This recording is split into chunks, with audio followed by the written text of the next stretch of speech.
Salam, selamat pagi Bapak Ibu kekasih Tuhan, Bapak Ibu, saudara-saudara yang kekasih dalam Tuhan Yesus Kristus. Pada pagi hari ini saya akan menyampaikan surat Rasul Paulus dari Galatia 5 ayat 16-26 yang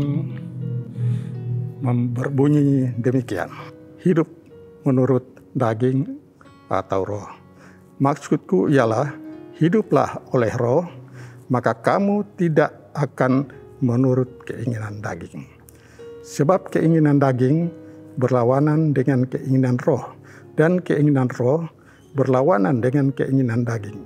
Karena keduanya bertentangan sehingga kamu setiap kali tidak melakukan apa yang kamu kehendaki. Akan tetapi jikalau kamu memberi dirimu dipimpin oleh roh, maka kamu tidak hidup di dalam bawah hukum Taurat. Perbuatan daging telah nyata, yaitu percabulan, kecemaran, hawa nafsu, penyembahan berhala, sihir, perseteruan, perselisihan iri hati, amarah, kepentingan diri sendiri, percederaan, roh pemecah, kedengkian, kemabukan, pesta pora, dan sebagainya. Terhadap semuanya itu kuperingatkan kamu, seperti yang telah kubuat dahulu, bahwa barang siapa melakukan hal-hal yang demikian, ia tidak akan mendapat bagian dalam kerajaan Allah. Tetapi buah roh ialah kasih, sukacita, damai sejahtera, kesabaran, kemurahan, kebaikan, kesetiaan, kelemah lembutan, penguasaan diri. Tidak ada hukum yang menentang hal-hal itu. Barang siapa menjadi milik Kristus Yesus, ia telah menyalibkan daging dengan segala hawa nafsu dan keinginannya.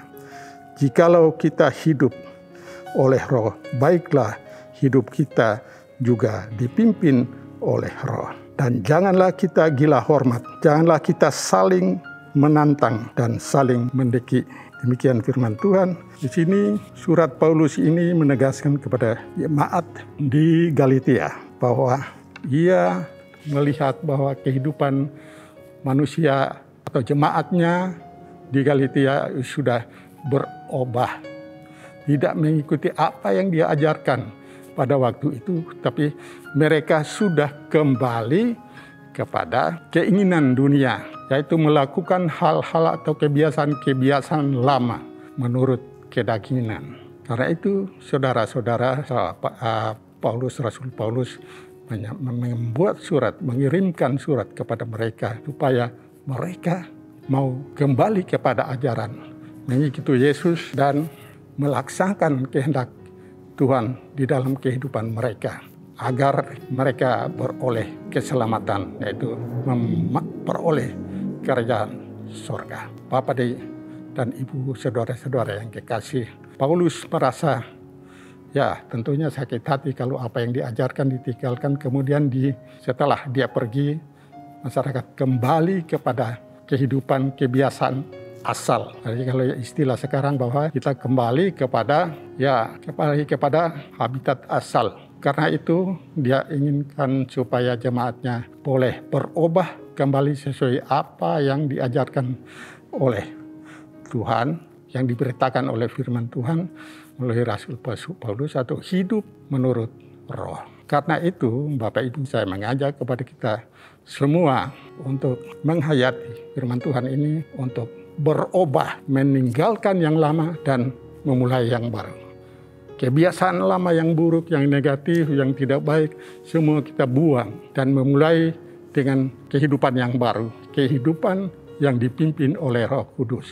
Kehidupan sesuai dengan apa yang Tuhan kehendaki. Karena itu kita harus bersiap diri untuk mau berubah. Bagaimana supaya kita berubah? Tentunya kita bersihkan, buang semua, kuburkan semua kebiasaan-kebiasaan jelek yang lama dan memulai dengan kehidupan baru atau kebiasaan-kebiasaan baru.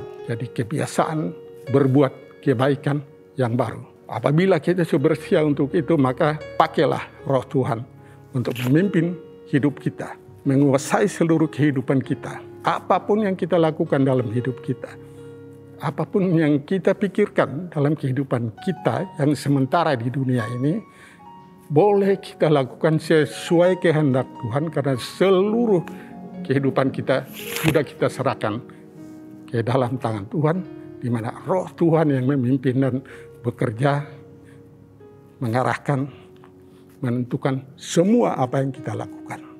Bapak Ibu, bila Roh Kudus telah berada dalam hati kita dan menerima, memberikan kesempatan untuk Dia memimpin, maka berilah kesempatan, peliharalah dia, roh itu boleh berakar, bertumbuh, berkembang, berbunga, dan berbuah. Kasih, damai sejahtera boleh kelihatan dalam kehidupan kita hari-hari.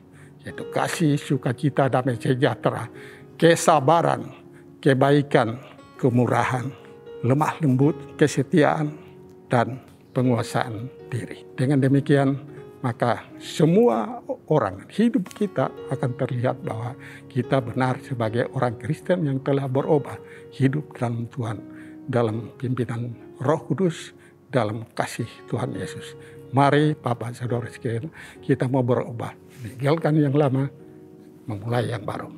Hidup dalam pimpinan Roh Kudus. Tuhan Yesus memberkati kita semua. Mari kita berdoa. Ya Tuhan Allah Bapa yang di sorga, Bapa di dalam nama Tuhan Yesus Kristus, puji syukur atas kesempatan yang Kau berikan kepada kami untuk mendengar firman-Mu pada pagi hari ini. Kiranya Engkau mau berikan Roh Kudus-Mu yang suci, menguasai seluruh kehidupan kami, agar hidup kami selanjutnya hanya sesuai dengan apa yang Tuhan kehendaki. Biarlah Roh Kudus-Mu yang suci berkarya, berdiam di dalam hati kami masing-masing sebagai orang Kristen, orang yang percaya kepada Engkau dan orang yang mau melakukan kehendak-Mu. Biarlah dia berakar, bertumbuh, dan berkembang, berbunga, dan berbuah. Semoga Tuhan memberkati kita semua. Amin.